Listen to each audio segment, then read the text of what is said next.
આણંદના પેટલાદ નૂર તલાવડી વિસ્તારમાં પાલિકાની ગંભીર બેદરકારી સામે આવી। ભર શિયાળે ચોમાસા જેવી પરિસ્થિતિ જોવા મળી। ઓવરહેડ પાણીની પાઇપલાઇન તૂટી જતા આખો વિસ્તાર પાણી પાણી થયો। ઓવરહેડ ટાંકીનું પાણી સીધું જ રહીશોના ઘરમાં ઘૂસી જતા ઘરવખરી અનાજ અને ફર્નિચરને ભારે નુકસાન થયું। ઘરમાં પાણી ભરાતા રસ્તાઓ પર જાણે નદીઓ વહેતી હોય તેવી સ્થિતિ ઊભી થઈ। સ્થાનિકોનો આક્ષેપ છે કે સમયસર મેન્ટેનન્સ ન કરવાના કારણે હજારો લીટર પાણીનો વેડફાટ થયો અને પાલિકાના પાપે સ્થાનિકો મુશ્કેલીમાં મુકાયા। સ્થાનિકોએ કહ્યું કે તાત્કાલિક સહાય આપવામાં આવે।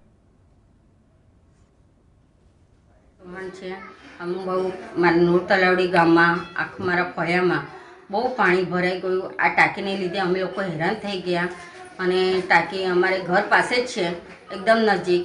એટલે અમે લોકો હજી તો વરસ બી નથી થયું, ટાંકીનું કામ હજી ચાલી રહ્યું છે અને આ પ્રોબ્લેમ ઊભો થઈ ગયો છે અને આખા ફળિયાવાળા અમે હેરાન થઈ ગયા છે। પાણી અમારે બધું આખા ફળિયામાં ભરાય।